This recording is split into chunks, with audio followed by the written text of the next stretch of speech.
Big thank you sir. सच में ये क्वेश्चन देख के मज़ा आ गया।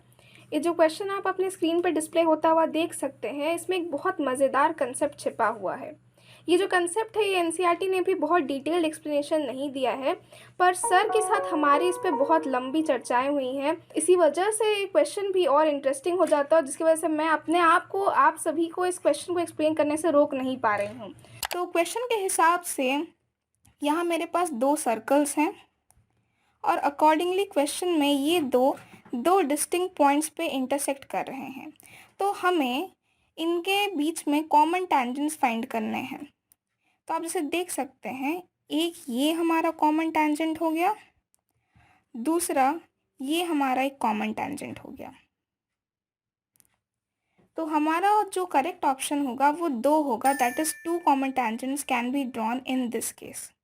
पर अकेला यही केस नहीं है, इसके अलावा 2 सर्कल्स में कई और केसेस बनते हैं जिनमें कॉमन टेंजेंट्स अलग अलग नंबर्स में ड्रॉ होते हैं। जैसे कि एक ये केस है जहाँ 2 सर्कल्स हैं जो अपने आप को टच नहीं कर रहे हैं। इस केस में एक ये टैंजेंट, दूसरा ये और चौथा ये टैंजेंट। 4 टैंजेंट्स इन टोटल आप यहाँ देख सकते हैं कि ड्रॉ हो सकते हैं। इसके अलावा जब सर्कल्स एक पॉइंट पे एक्सटर्नली मीट करेंगे, दैट इज़ दिस पॉइंट, तब 3 ही टैंजेंट्स हम ड्रॉ कर सकते हैं, कॉमन टैंजेंट्स। पर जब हमारे क्वेश्चन वाले केस में सर्कल्स 2 डिस्टिंक्ट पॉइंट्स पे इंटरसेक्ट करेंगे, then only 2 tangents can be drawn.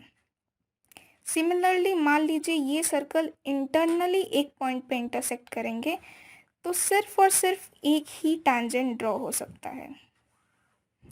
उसके अलावा अगर मान लीजिए सर्कल इंटरनली मीट ही नहीं कर रहे हैं, तो कोई भी नंबर ऑफ टैंजेंट्स ड्रॉ नहीं हो सकता है, क्योंकि बड़े वाले सर्कल के लिए ये टैंजेंट्स सेकंड की तरह हो जाएंगे।